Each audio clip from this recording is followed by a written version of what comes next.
ये आकाशवाणी है। प्रस्तुत है कार्यक्रम सुर्खियों में। इसके अंतर्गत सुनिए आगामी गुजरात विधानसभा चुनावों पर चर्चा। भाग ले रहे हैं राजनीतिक विश्लेषक जयवंत पंड्या और आकाशवाणी संवाददाता उमेश चतुर्वेदी। गुजरात का जैसे ही जिक्र होता है, सबसे पहले छवि उभरती है गांधी की। गांधी ही नहीं, सरदार पटेल की भी धरती है गुजरात। अरब सागर के किनारे का यह राज्य कान्हा के नाम से भी जाना जाता है। गरबा और कान्हा की इस धरती की बड़ी पहचान अब देश के प्रधानमंत्री नरेंद्र मोदी भी हैं। इसी गुजरात में इन दिनों चुनावी हलचल तेज है। इस बार कैसा रहने वाला है गुर्जर प्रतिहार राजाओं की धरती का चुनावी रंग? इसी पर चर्चा के लिए हमारे साथ मौजूद हैं गुजरात के वरिष्ठ पत्रकार जयवंत पांड्या। गुजरात के चुनाव में इस बार क्या लग रहा है आपको? देखिए, इस बार जैसे पहले के इलेक्शन होते थे वैसे ही इलेक्शन है और हर बार की तरह इलेक्शन में गर्मा गर्मी होती है और वो गर्मा गर्मी भी दिखने को मिलती है। लेकिन जिन्होंने 1975 का इलेक्शन देखा है या पढ़ा है उनके बारे में, जिन्होंने 2002 का इलेक्शन देखा है या पढ़ा है उनके बारे में, उनको ये इलेक्शन एकदम रोचक नहीं लग रहा है, उतना गर्मा गर्मी नहीं लग रही है। मैं बताऊं आपको क्यों। 1975 का जो इलेक्शन था उसके लिए देश में पहली बार एक प्रयोग किया गया था, जनता मोर्चा का प्रयोग जी। और जिसमें संस्था कांग्रेस हो या भारतीय जनसंघ हो या समाजवादी पक्ष हो, उस टाइम पर मुलायम सिंह यादव वाला समाजवादी पक्ष नहीं था जी, ऐसे कुछ दल इकट्ठे होकर चुनाव लड़ रहे थे और इंदिरा जी तभी प्रधानमंत्री थी और इमरजेंसी अभी डिक्लेयर नहीं हुई थी। तो इंदिरा जी 10 दिन के लिए गुजरात में एक डेरा डाले हुए थी और फिर भी वो चुनाव में कांग्रेस हार गई और जनता मोर्चा की सरकार बन गई और पहली बार ये प्रयोग हुआ और पूरे देश में फिर 1977 में इमरजेंसी के बाद ये प्रयोग हुआ। इसी प्रकार 2002 में भी कांग्रेस नहीं था जी। उसमें पूरा मीडिया, पूरा इंटरनेशनल मीडिया, सब कुछ वो था। जयवंत जी, आप ये कहना चाहते हैं कि उस बार एक तीसरा मोर्चा मीडिया था, कोई राजनीतिक दल नहीं था 2002 के चुनाव में? एब्सोल्युटली जी। हाँ जी। ये जो चुनाव है इस बार का, उस चुनाव में इतनी रोचकता जितनी दिखाई देती है हमको तो नहीं लगती है। इस बार के चुनाव में आम आदमी पार्टी ने एक दस्तक दी है, तो क्या लगता है कि ये तिकोना चुनाव हो सकता है इस बार? गुजरात के इलेक्शन देखिए, 1998 में राजपा यानी कि शंकर सिंह वाघेला का जो राष्ट्रीय जनता पार्टी है वो भी मैदान में था। 2007 में ये अपना गोवर्धन भाई झड़फिया जो कि बीजेपी से ही निकले थे, उनकी पार्टी थी महागुजरात जनता पार्टी। और फिर 2012 में केशुभाई पटेल जो कि पूर्व मुख्यमंत्री और बीजेपी के नेता थे, उनकी पार्टी थी जीपीपी, गुजरात परिवर्तन पार्टी।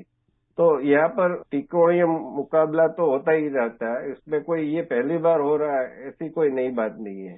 यहाँ पर एनसीपी के 2 विधायक चुन के आते हैं, फिर ये अपने जीपीपी के 2 विधायक चुन के आए थे, समाजवादी पक्ष हो या फिर संस्था कांग्रेस हो, इनके 16 विधायक चुन के आए थे। तो ये ऐसी बात नहीं है, अभी तो ये आपके सिर्फ 27 कॉर्पोरेटर ही सूरत में चुन के आए, लेकिन ये बात कह सकते हैं कि वो एक अपने सोशल मीडिया के द्वारा हाइप जगाने में कामयाब रही है, सफल रही है। कि आमतौर पर जितने आपने गिनाया, चाहे गुजरात परिवर्तन पार्टी हो या राष्ट्रीय जनता पार्टी हो या बाकी जो छोटे छोटे दल लड़े हैं, वो उस तरह से टक्कर नहीं दे पाए चुनाव में। तो इस बार ऐसा कहा जा रहा है कि आम आदमी पार्टी, जैसा आपने अभी जिक्र किया कि सूरत में उनके 27 म्यूनिसिपल कारपोरेटर चुन के आए हैं, तो लगा ऐसा है वो कि इस बार आम आदमी पार्टी टक्कर दे रही है। आपको क्या लगता है, ये हमारे श्रोताओं को बताइए। खाली 27 कॉर्पोरेटर के आधार पर, 27 कॉर्पोरेटर के आधार पर एक सरकार बनाने की बात करना, वो तो बहुत बड़ी बात है। क्योंकि मैं आपको गुजरात का इतिहास बताऊं तो बोटाद एक जिला है, अभी जिला बन गया, लेकिन पहले वो भावनगर जिले के अंतर्गत आता था जी। उसकी नगर पालिका 70 के दशक में बीजेपी ने जीती थी जी। और फिर भी वो नगर पालिका जीतने के उपरांत भी वो सत्ता में आते आते उनको पूरी रूप से सत्ता में आते आते 1995 यानी 25 साल लग गए। तो आप सोचिए कि ये खाली 27 कॉर्पोरेटर के आधार पर पूरी सरकार बनाने की बात करते हैं, तो वो एक टक्कर इसलिए नहीं लग रही है क्योंकि एक तो उनका कोई संगठन इतना विस्तार से नहीं है, दूसरे कोई ऐसे नेता, बड़े नेता नहीं है जिसके आधार पर यहाँ पर एक मास बेस उसको मिल सके वोट। जयवंत जी, सवाल इसलिए ये बनता है ना, जो आपने भी कहा कि जो सोशल मीडिया, आम आदमी पार्टी की एक स्टाइल रही है सोशल मीडिया के जरिए हल्ला बोल करना की ओर गुजरात की जनता का एक बड़ा हिस्सा, वोटर का एक बड़ा हिस्सा आ सकता है। आपको क्या लगता है? नहीं, इसमें सोशल मीडिया का एक अपना प्रचार तंत्र होता है, वो एक बात सही है। लेकिन इसमें क्या है कि अभी ऐसा मानते हैं कि सोशल मीडिया के द्वारा कुछ लोग प्रभावित हो भी सकते हैं कि उसकी जो फ्री बीज की स्कीम है उसके द्वारा प्रभावित हो सकते हैं। ऐसा तो पूरा वो नहीं होता। जी, वो तो हर चुनाव में होता है, वो हर चुनाव में होता है। एक सवाल ये है कि अमित शाह जी ने एक सभा में कहा था कि भारतीय जनता पार्टी का सीधा मुकाबला सिर्फ कांग्रेस से है, क्या कहेंगे आप? बिल्कुल सही कहा उन्होंने, क्योंकि वो एक अपनी राजनीतिक कैलकुलेशन में एकदम निपुण है, माहिर है। और ये इस बात की साक्ष्य है कि कांग्रेस का जो यहाँ पर है वो एक अपना एक मजबूत गढ़ है। नरेंद्र मोदी यहाँ पर प्रधानमंत्री, पहले मुख्यमंत्री थे तभी कुछ बैठकें तो ऐसी है कि वो परंपरागत रूप से कांग्रेस की रही है। दूसरी बात ये कि कांग्रेस का अपना एक संगठन भी है, बहुत मजबूत है। चाहे कुछ कांग्रेस के कुछ विधायक है वो बीजेपी में भले चले गए हो, लेकिन कांग्रेस में जुड़ने वाले लोग भी होते। बीजेपी में से मैं आपको बताऊं, मनोभाई चावड़ा यहाँ पर एक कोली समुदाय है, उसके बड़े नेता है, वो बीजेपी में से कांग्रेस में चले गए। फिर बालकृष्ण पटेल डभोई के विधायक पूर्व रह चुके हैं, वो बीजेपी में से निकल के कांग्रेस में चले गए। जो लड़ाई है वो कांग्रेस ने अपनी एक स्थिति मजबूत कर ली, क्योंकि आपके ऊपर सबका ध्यान है लेकिन कांग्रेस के ऊपर नहीं है। तो कांग्रेस अपनी लड़ाई है वो चुपके से लड़ रही है, घर घर जाकर एक प्रचार कर रही है। और कांग्रेस का जो एक उसका राजस्थान मॉडल है, जिसमें मनरेगा और शहरी रोजगार की भी बात है या फिर ओल्ड पेंशन स्कीम की भी बात है, तो उसके पास भी एक अपना मॉडल है, उसकी बात लोगों को जाके कर रही है। यह भारतीय जनता पार्टी के जो 12 विधायक बागी हुए हैं और वो अब भी चुनाव मैदान में कार्रवाई किए जाने के बाद वो क्या असर डालेंगे? पक्ष जो लड़ते हैं वो एक कई बार वो टक्कर दे जाते हैं, ऐसा नहीं है कि नहीं दे जाते। तो बीजेपी के लिए ये एक सिरदर्द तो बना हुआ है कि इसको कैसे हैंडल किया जाए, क्योंकि इसमें मधु श्रीवास्तव है तो वो दबंग नेता माने जाते हैं।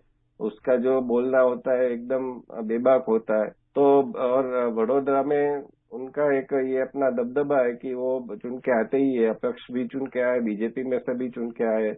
तो ऐसे कुछ नेता है, उनको टैकल करना बीजेपी के लिए कठिन तो साबित होगा। एक चीज और है जो कहना चाहूंगा और इस पर आपके भी विचार जानना चाहूंगा कि भारतीय जनता पार्टी खासतौर पर पिछले जो 27 साल से सत्ता में है गुजरात के, उसमें से ज्यादातर वक्त चाहे वो शंकर सिंह वाघेला हो, चाहे केशुभाई पटेल हो, चाहे गोवर्धन झड़पिया हो, ये लोग जब अलग हुए तो कोई खास करामात नहीं दिखा पाए। तो क्या आपको लगता है कि ये 12 जो बागी हैं कुछ कर पाएंगे? जैसे मैंने कहा कि जो अलग दल निकलते हैं वो इतने करामत नहीं कर पाते। जैसे केशुभाई पटेल निकले थे नरेंद्र मोदी के सामने तो वो करामत नहीं कर पाए। शंकर सिंह वाघेला केशुभाई पटेल के सामने निकले थे तो वो इतनी मजबूती नहीं दिखा पाए चुनाव में। तो इसी प्रकार कोई दल निकलता है तो एक उनके लिए कठिन बात होती है। जैसे पहले के जमाने में कांग्रेस में से कोई दल निकलता था तो वो अपना एनसीपी हो, चाहे संस्था कांग्रेस हो, तिवारी कांग्रेस हो, या ममता बनर्जी को भी काफी टाइम लगा तृणमूल कांग्रेस में। ये दल अपने यदि संघर्ष करते और अपनी सातत्यपूर्ण लड़ाई लड़ते थे तो बात अलग थी, लेकिन ये दल कहीं ना कहीं वो फिर एक चुनाव में लड़के बीजेपी या हो या कांग्रेस में वो शामिल हो गए। लेकिन ये जो अपक्ष की बात होती है तो जैसे मैंने बताया कि इनका अपना एक दबदबा होता है, समर्थक होते हैं, उनका एक वर्ग होता है और मतदारों पर भी उनका एक प्रभाव होता है। गुजरात चुनाव के जमीनी मुद्दों से हमारे श्रोताओं को परिचित कराने के लिए जयवंत जी आपका बहुत बहुत आभार। नमस्कार। Thank you. अभी आप सुन रहे थे आगामी गुजरात विधानसभा चुनाव पर एक चर्चा। भाग ले रहे थे राजनीतिक विश्लेषक जयवंत पंड्या और आकाशवाणी के संवाददाता उमेश चतुर्वेदी। ये कार्यक्रम आकाशवाणी के समाचार सेवा प्रभाग द्वारा प्रस्तुत किया गया। इसे आप हमारे mobile app news on AIR और YouTube channel news on AIR official पर भी सुन सकते हैं। कार्यक्रम के बारे में अपनी प्रतिक्रिया आप हमें ईमेल कर सकते हैं। पता है हमारा airnsdtalks@gmail.com। ये कार्यक्रम फिर से सुनने के लिए लॉग ऑन कीजिए हमारी वेबसाइट newsonair.nic.in।